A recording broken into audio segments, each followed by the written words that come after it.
ದೇವಸ್ಥಾನದ ವತಿಯಿಂದ ಇದೇ ತಿಂಗಳು ನವೆಂಬರ್ 23ಕ್ಕೆ ಶ್ರೀ ದೈವರಾಜ ಗುಳಿಗನಿಗೆ ಕೋಲೋತ್ಸವ ಇದೆ. 22ನೇ ತಾರೀಕು ಸತ್ಯನಾರಾಯಣ ಪೂಜೆ, ಸಾಮೂಹಿಕ ಸತ್ಯನಾರಾಯಣ ಪೂಜೆ ಇರುತ್ತೆ. ಅದರಿಂದ ಹೆಚ್ಚಿನ ಸಂಖ್ಯೆಯಲ್ಲಿ ಭಕ್ತಾದಿಗಳು ಬಂದು ಈ ದೈವರಾಜ ಗುಳಿಗನ ಕೃಪೆಗೆ ಪಾತ್ರರಾಗಬೇಕು ಅಂತ ಈ ಮೂಲಕ ಕೇಳಬಹುದು. 23ಕ್ಕೆ ಸರ್ ಶ್ರೀ ದೈವರಾಜ ಗುಳಿಗನಿಗೆ ಅಭಿಷೇಕ ಆಗುತ್ತೆ, ಗಣಹೋಮ ಆಗುತ್ತೆ, ಅಘೋರ ಹೋಮ ಆಗುತ್ತೆ. ಪುನಃ 23 ಸಂಜೆ ನೈಟು ಕೋಲ ಎಲ್ಲ ಆಗುತ್ತೆ ಸರ್, ದೈವಗಳ ಕೋಲ. 24ಕ್ಕೆ ಹಗಲು ಸೇವೆ ಆಗುತ್ತೆ. ಅಪಪ್ರಚಾರಕ್ಕೆ ಕಿವಿ ಕೊಡಬೇಡಿ. ದೈವರಾಜ ಗುಳಿಗನ ದೇವಸ್ಥಾನ ಇಂದಿನಂತೆ ನಡೀತಾ ಇದೆ. ಅದರಿಂದ ಬನ್ನಿ. ಅಜ್ಜನ ಬಂದು ನಮ್ಮ ಕನಸಲ್ಲಿ ಬಂದು ಹೇಳಿದ್ದಾರೆ, ಕೋಲ ಮಾಡಿ ಇಲ್ಲಿ ಕೋಲ ಮಾಡಿ ಅಂದ್ಬಿಟ್ಟು ನಮ್ಮ ಕನಸಲ್ಲ ಬಂದು ಪ್ರೇರಣೆ ಆಗಿದೆ ಸರ್. ದೈವರಾಜ ಗುಳಿಗನ ದೈವಸ್ಥಾನದಲ್ಲೇ ಮತ್ತೆ ಕೊರಗಜ್ಜನ ದೈವ ಕಟ್ಟೆ ಆಗ್ತಾ ಇದೆ. ಎಲ್ಲ ಭಕ್ತಾದಿಗಳು ಬಂದು ದರ್ಶನ ಮಾಡಿ ಕೊರಗಜ್ಜನ ಕೃಪೆಗೆ ಪಾತ್ರರಾಗಬೇಕೆಂದು ಬೇಡ್ಕೋತೀವಿ ಸರ್. ಅಜ್ಜನಿಗೆ ಕಟ್ಟೆ ಕಟ್ಟಿ ಪ್ರತಿಷ್ಠಾಪನೆ ಮಾಡೇ ಮಾಡ್ತೀವಿ ಸರ್. ಅಜ್ಜನ ಸಂಕಲ್ಪ ಇದೆ ಸರ್, ಅಜ್ಜ ಸಂಕಲ್ಪ ಇದೆ, ಮಾಡ್ತೀವಿ ಅಂತ ಅನ್ಕೊಳ್ಳಿ.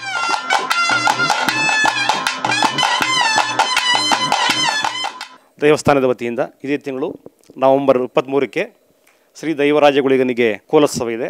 22ನೇ ತಾರೀಕು ಸತ್ಯನಾರಾಯಣ ಪೂಜೆ, ಸಾಮೂಹಿಕ ಸತ್ಯನಾರಾಯಣ ಪೂಜೆ ಇರುತ್ತೆ.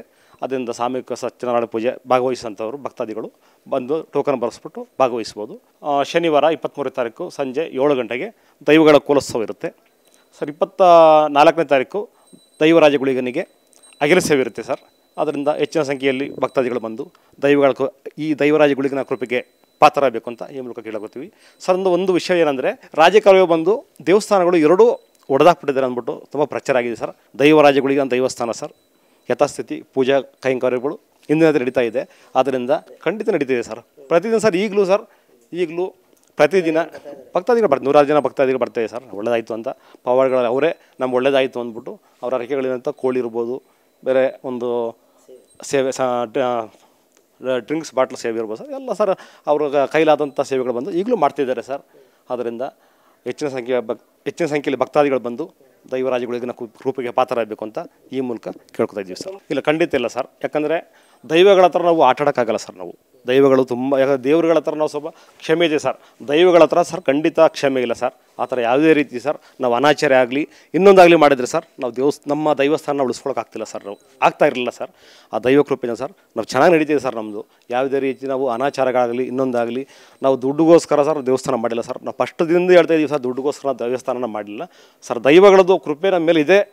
ನಾವು ಸೇವೆ ಮಾಡಬೇಕು ಅಂತ ಮಾಡ್ತೀವಿ ಸರ್. ಅದು ಬಿಟ್ಟರೆ ಸರ್ ಬೇರೆ ಯಾವುದೇ ರೀತಿ ನಾವು ಒಂದು ಅನಾಚಾರಗಳಾಗಲಿ ಇನ್ನೊಬ್ಬರದ ಫೋನ್ ಮಾಡಿ ದುಡ್ಡು ಕೇಳೋದಾಗಲಿ ನಾವು ಯಾವುದೂ ಮಾಡ್ತಿಲ್ಲ ಸರ್.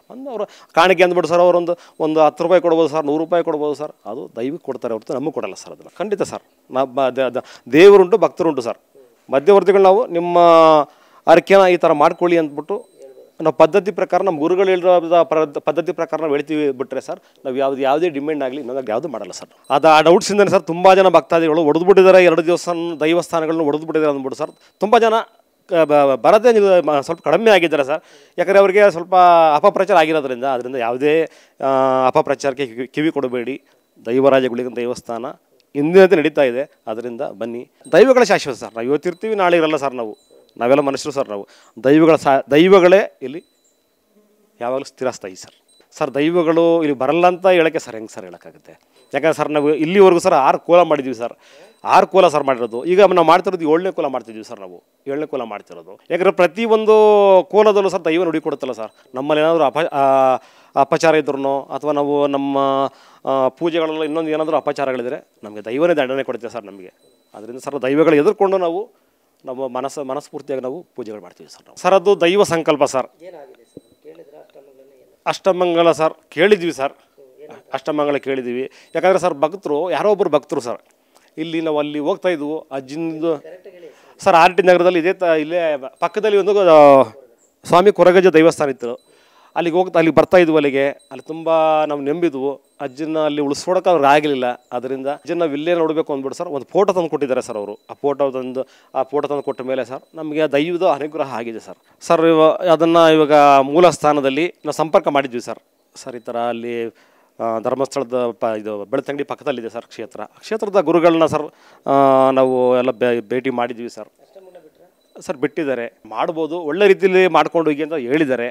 ಅಜ್ಜಿನ ಸಂಕಲ್ಪ ಇದ್ದರೆ ಸರ್ ನಾವು ಮಾಡ್ಬೋದು. ಅಜ್ಜಿನ ಸಂಕಲ್ಪ ಇಲ್ಲಾಂದರೆ ನಾವು ಏನೇ ಪ್ರಯತ್ನ ಮಾಡೋದು ಮಾಡೋಕ್ಕಾಗಲ್ಲ ಸರ್. ಹಾಗೆ ಖಂಡಿತ ಆಗಿದೆ ಸರ್. ಅಜ್ಜಿನ ಸಂಕಲ್ಪ ಎಲ್ಲ ಆಗಿದೆ ಸರ್. ನಮಗೆ ಸರ್ ನಮ್ಮ ಕನಸಲೆಲ್ಲ ಬಂದು ಪ್ರೇರಣೆ ಆಗಿದೆ ಸರ್. ನಮಗೆ ನಮ್ಮೊಂದು ಕೋಲ ಮಾಡಿ ಅಜ್ಜನ ಬಂದು ನಮ್ಮ ಕನಸಲ್ಲಿ ಬಂದು ಹೇಳಿದ್ದಾರೆ, ಕೋಲ ಮಾಡಿ ಇಲ್ಲಿ ಕೋಲ ಮಾಡಿ ಅಂದ್ಬಿಟ್ಟು ನನ್ನ ಕನಸೆಲ್ಲ ಬಂದು ಪ್ರೇರಣೆ ಆಗಿದೆ ಸರ್. ಮಾಡಬೇಕು ಅಂತ ಪ್ರಯತ್ನ ಮಾಡ್ತಿದ್ವಿ ಸರ್, ಮಾಡಬೇಕಂತ ಪ್ರಯತ್ನ ಮಾಡ್ತಿದ್ವಿ. ಅಜ್ಜನ ಸಂಕಲ್ಪ ಯಾವಾಗಿರುತ್ತೋ ಖಂಡಿತ ಮಾಡೇ ಮಾಡ್ತೀವಿ ಸರ್. ವಿಧಿವಿಧಾನಗಳು ಸರ್ ಏನು ಮೂಲಸ್ಥಾನ ಎಲ್ಲ ಏನು ನಡೀತೋ ಆ ಪ್ರಕಾರ ಮಾಡ್ತೀವಿ ಸರ್ ನಾವು. ಸರ್ ಈಗ ನಾವೊಂದು 3 ತಿಂಗಳಿಂದನೂ ಇಲ್ಲಿ ಅಜ್ಜಿಂದು ಫೋಟೋ ಇಟ್ಟು ನಾವು ಪದ್ಧತಿ ಪ್ರಕಾರ ಪೂಜೆ ಮಾಡ್ತಿದ್ವಿ ಸರ್. ಅದರಿಂದ ಭಕ್ತಾದಿಗಳ ಇಲ್ಲಿ ನಾವು ಮಾಡ್ತೀವಿ ಅಂದಕ್ಕಿಂತ ಭಕ್ತಾದಿಗಳಿಗೆ ಒತ್ತಡ ಜಾಸ್ತಿ ಆಗಿದೆ ಸರ್. ಅದರಿಂದ ನಾವು ಅಜ್ಜನಿಗೆ ಬಿಟ್ಬಿಟ್ಟಿದ್ವಿ ಸರ್. ಅಜ್ಜ ನಿಮ್ಮ ಸಂಕಲ್ಪ ನಮ್ಮ ಸೇವೆ ಮಾಡೋಕ್ಕೆ ಅವಕಾಶ ಸಿಗರೆ ಖಂಡಿತ ಮಾಡ್ತೀವಿ. ನಮ್ಮ ಸ್ಥಳದಲ್ಲಿ ನಾವು ಕಟ್ಟಿ ಪ್ರತಿಷ್ಠಾಪನೆ ಮಾಡಬೇಕು ಅಂತ ಅಂದ್ಕೊಂಡಿದ್ವಿ ಸರ್. ಅಜ್ಜ ಯಾವ ಮಾಡಿಸ್ಕೋತಾರೆ ಖಂಡಿತ ಆಗುತ್ತೆ ಸರ್. 2 ದೈವಗಳು ನೋಡ್ಬೋದು ಸರ್. ಗುಳಿಗ ದೈವನ ನೋಡ್ಬೋದು. ಗುಳಿಗ ದೈವ ಈಗಾಗಲೇ ದರ್ಶನ ಆಗ್ತಾಯಿದೆ ಸರ್. ಈಗ ಆದಷ್ಟು ಬೇಗ ಕೊರಗಜ್ಜ ದೈವನ ಅಜ್ಜನ ನೋಡ್ಬೋದು ಸರ್. ಖಂಡಿತ ಇಲ್ಲಿ ಅಜ್ಜನಿಗೆ ಕಟ್ಟಿ ಪ್ರತಿಷ್ಠಾಪನೆ ಮಾಡೇ ಮಾಡ್ತೀವಿ ಸರ್. ಅಜ್ಜನ ಸಂಕಲ್ಪ ಇದೆ ಸರ್. ಅಜ್ಜ ಸಂಕಲ್ಪ ಇದೆ, ಮಾಡ್ತೀವಿ ಅಂತ ಅಂದ್ಕೊಂಡಿದ್ವಿ ಸರ್. ಸರ್ ಇದು ಸರ್ ದೈವರಾಜ್ಯ ಗುಳಿಗನ ದೈವಸ್ಥಾನ ಆಗಿ ನವಂಬರ್ 17ಕ್ಕೆ ಸರ್ 2 ವರ್ಷ ಆಯಿತು.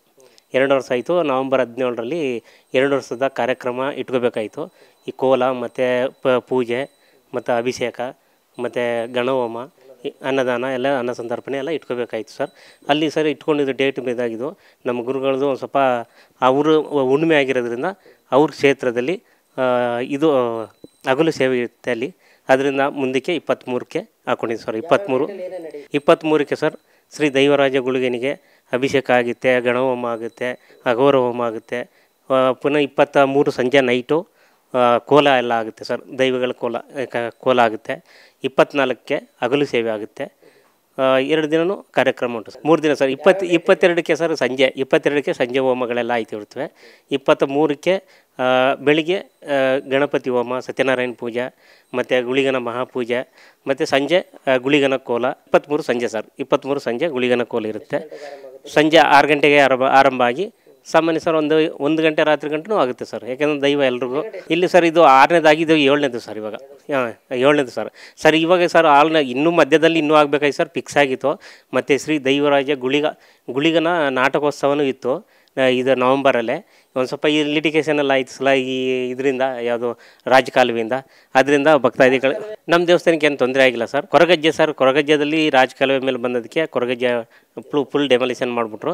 ಡೆಮೊಲಿಷನ್ ಮಾಡಿರೋದಕ್ಕೆ ಏನಾಗಿದೆ, ಇವಾಗ 2 ದೈವಸ್ಥಾನಗಳು ಕೂಡ ಡೆಮೊಲಿಷನ್ ಆಗಿದೆ ಅಂತ ಇವಾಗ ಪಬ್ಲಿಕ್ ಆಗಿ ನಮ್ಮ ದೇವಸ್ಥಾನಕ್ಕೆ ಹಂಗಾಗ್ತಾನೆ ಜನ ಕಮ್ಮಿ ಇದ್ದಾರೆ ಹೇಳಿ. ಆದರೆ ನಮ್ಮ ದೇವಸ್ಥಾನಕ್ಕೆ ಗುಳಿಗರಾಜ ದೇವಸ್ಥಾನಕ್ಕೆ ಯಾವುದೇ ಥರ ತೊಂದರೆ ಆಗಿಲ್ಲ ಸರ್. ಖಂಡಿತ ಪೂಜೆ ಟೈಮ್ ಪೂಜೆ ನಡೀತಿದೆ, ಅಭಿಷೇಕ ನಡೀತಿದೆ. ಪ್ರತಿ ಅಮಾವಾಸ್ಯೆ ಮೇಲೆಲ್ಲ ಅಭಿಷೇಕ ಆಗ್ತಾ ಇದೆ. ಪ್ರತಿ ಬೆಳಗಿಂದ ಸಂಜೆ ಗಂಟನೂ ಪೂಜೆ ಇದ್ದೇ ಇರುತ್ತೆ ಸರ್. ಸರ್ ನಮ್ಮ ಗುರುಗಳು ಅಷ್ಟಮಂಗಲ ಬಿಟ್ಟು ಕೇಳಿದ್ರು ಸರ್, ಈ ಥರ ಎಲ್ಲ ಆಗೈತೆ, ನಮ್ಮ ಭಕ್ತಾದಿಗಳು ಭಾರಿ ನಮಗೆ ಇದು ಕೊಡ್ತಾ ಇದ್ದಾರೆ. ಯಾಕೆಂದರೆ ಮೈಸೂರಿನಲ್ಲಿ ಕೊರಗಜ್ಜೆ ಬಂದು ನೆಲೆ ಆಗಿತ್ತು. ನಾವು ಮಂಗಳೂರು ಗಂಟ ಹೋಗೋದೆಲ್ಲ ತಪ್ಪೋಗಿತ್ತು. ಇವಾಗ ಸರ್ ನಾವು ಅರ್ಕೆಗಳು ಅವೆಲ್ಲ ಮಾಡ್ಕೊಂಡಿರ್ತೀವಿ. ಭಗವಂತ ದೈವದಿಂದ ನಮಗೆ ಒಳ್ಳೆಯದಾಗಿರೋದಕ್ಕೆ ಇವಾಗ ನಾವು ಅಲ್ಲಿ ಗಂಟ ಹೋಗಿ ನಾವು ಅರ್ಕೆ ತೀರ್ಸೋಕ್ಕಾಯ್ತಿಲ್ಲ ಅಂತ ಹೇಳಿ ಯಾರೋ ಒಬ್ಬರು ಸರ್ ಮೊದಲನೇದಾಗಿ ನಮಗೆ ಒಂದು ಫೋಟೋ ತಂದು ಕೊಟ್ಟರು. ಅದೇ ಫೋಟೋಗೆ ಸರ್ ಎಲ್ಲ ಫೋಟೋಗೆ ತಂದು ಕೊಟ್ಟರು. ಮತ್ತು ಒಬ್ಬರೇ ಮಡಿಕೆಯಲ್ಲಿ ಕರಿಗಂಧ ಮಾಡ್ಕೊಬಂದು ಅವರೇ ಕೊಟ್ಟರು ಸರ್. ಭಕ್ತಾದಿಗಳು ಕರಿಗಂಧ ಮಾಡ್ಕೊಬಂದು ಕೊಟ್ಟು ನಾವು ಅದನ್ನೇ ಕಂಟಿನ್ಯೂ ಮಾಡಿಕೊಂಡು ಇವಾಗ ಸರ್ ಅದನ್ನ ಮಾಡೋದಕ್ಕೆ ಇವಾಗ ಅದೇ ಸರ್ ಭಕ್ತಾದಿಗಳು ಅವರ ಕೋರಿಕೆ ಮೇರೆಗೆ ಕೊರಗಜ್ಜನ ಸ್ಥಾಪನೆ ಮಾಡಬೇಕು ಅಂತ ತೀರ್ಮಾನ ಮಾಡ್ಕೊಂಡಿದ್ದು ಸರ್. ಖಂಡಿತ ಸರ್. ಇದರಲ್ಲೆಲ್ಲ ಸರ್ ತುಳುನಾಡಿನಲ್ಲೆಲ್ಲ ಯಾವ ಥರ ಕಟ್ಟಿ ಅದು ವಿಧಿವಿಧಾನದಲ್ಲಿ ಪೂಜೆ ಮಾಡ್ತೀವಿ. ಅದೇ ಥರವಾಗಿ ನಾವು ಇಲ್ಲಿ ಮಾಡೋವಂಥ ಕೊರಗಜ್ಜನ ಸ್ಥಾಪನೆ ಮಾಡಿ ಪೂಜೆ ಮಾಡಿ ಮೈಸೂರಿಗೆ ಬಂದಿದೆ. ಪುನಃ ಮಾಡ್ಬೋದು ನೀವು ಅಂತ ಹೇಳಿ ಬಂದಿದೆ ಸರ್. ಅಜ್ಜನ ಪ್ರೇರೇಪಣೆ ಆಗಿದೆ ಸರ್. ನಮಗಿಂತ ಇನ್ನೂ ಹೆಚ್ಚಾಗಿ ಸರ್ ನಮ್ಮ ಭಕ್ತರೆ ಅವರ ಕನಸಿನಲ್ಲಿ ನಮ್ಮ ಅಜ್ಜನೇ ಹೋಗಿ ಈ ಥರವಾಗಿ ನನಗೆ ಕೋಲ ಮಾಡಿಸು ಅಂತ ಹೇಳಿ ಅವರೇ ಕೋಲ ಮಾಡಿಸು ಅಂತ ಹೇಳಿ ಅವರು ಪ್ರೇರೇಪಣೆ ಆಗಿ ಅವ್ರು ಬಂದು ಸರ್ ನಮ್ಮಲ್ಲಿ ಅವ್ರು ಕೋಲ ಮಾಡಿಸ್ತಾರೆ. ಕೊರಗಜ್ಜನ ಕೋಲ ಅವರೇ ಮಾಡಿಸ್ತಾರೆ ಸರ್ ಓನಾಗಿ ಬೆಂಗಳೂರವರು ಇರುವಾಗ ಗುಳಿಗನ ಕೋಲ ಕೊರಗಜ್ಜನ ಕೋಲ ಮಾಡ್ತಾಯಿದ್ದೀವಿ ಸರ್. 23ರಲ್ಲೇ 2 ಕೋಲನೂ 23ರಲ್ಲೇ. ಅವ್ರು ಬೆಂಗಳೂರವರು ಅವ್ರಿಗೆ ಪ್ರೇರೇಪಣೆ ಆಗಿ ಅವರೇ ಬಂದು ಕೋಲ ಮಾಡಿಸ್ತಿರೋ ಸರ್ ಕನಸಿನಲ್ಲಿ ಹೋಗಿ ನನಗೆ. ಆಮೇಲೆ ಸರ್ ಅವ್ರು ಹೇಳ್ತಿರೋದು, ನಾನು ಏನು ಕೇಳಿದೆ ಅದಕ್ಕಿಂತ ಡಬಲ್ ನನಗೆ ಕೊಟ್ಟಿದ್ದಾನೆ, ನಾನು ಕೋಲ ಮಾಡಿಸ್ಲೇಬೇಕು ಅಂತ. 3 ತಿಂಗಳಿಂದ ಸರ್ ನಾ ದುಡ್ಡು ಸಹ ನಮಗೆ ತಂದು ಕೊಟ್ಟು ಕೊಡ್ತೀನಿ ಅಂತ ದುಡ್ಡನ್ನ ಇದು ಮಾಡೋದು ಸರ್. ನಾವು ಬೇಡ ಹಂಗೆಲ್ಲ ಮಾಡೋಕ್ಕಾಗಲ್ಲ ನಾವು ಅಂತ ಹೇಳಿ ಇದು ಮಾಡಿ ಆಮೇಲೆ ನಮ್ಮ ಗುರುಗಳ ಹತ್ರ ಕೋಲ ಮಾಡ್ಬೋದು ಅಂತ ಹೇಳೋದಕ್ಕೆ ಕೋಲ ಮಾಡ್ತಾಯಿದ್ದೀವಿ. ಕೊರಗಜ್ಜ ಗುಳಿಗಜ್ಜ ಎರಡೂ ಇದ್ದೇ ಇರ್ತವೆ ಸರ್. ದೇವ್ರ ಹೆಸ್ರು ಹೇಳ್ಕೊಂಡು ಕಲೆಕ್ಷನ್ ಮಾಡೋ ಸರ್. ದೇವ್ರ ಹೆಸರು ಹೇಳ್ಕೊಂಡು ಕಲೆಕ್ಷನ್ ಮಾಡೋದು ನಾವಾದ್ರೆ ಸರ್, ಅದನ್ನ ಕಲೆಕ್ಷನ್ ಕೊಡೋದು ಭಕ್ತಾದಿಗಳು ಸರ್. ಭಕ್ತಾದಿಗಳು ಹೇಳ್ಬೇಕು ಸರ್, ನಮ್ಮನ್ನು ಕೇಳ್ತವ್ರೆ, ಇವರು ಬೇರೆ ಡಿಮ್ಯಾಂಡ್ ಮಾಡ್ತಾವ್ರೆ, ಗೊತ್ತಿದೆ ಸರ್. ಇವಾಗ ಸರ್ ನಮ್ಮದು ಮಾಡಿ 2 ವರ್ಷ ಆಯ್ತು ಸರ್, ಗುಳಿಗಜ್ಜನೂ ಮಾಡಿ 2 ವರ್ಷ ಆಯ್ತು ಸರ್.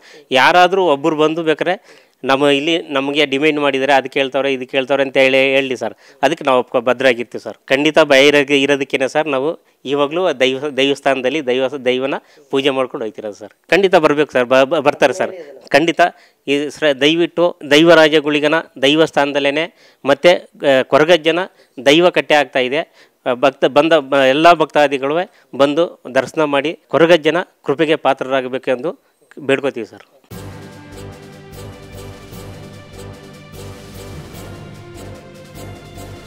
ಇದು ಮಾನವೀಯ ಸಂದೇಶದ ಜನವಾಹಿನಿ.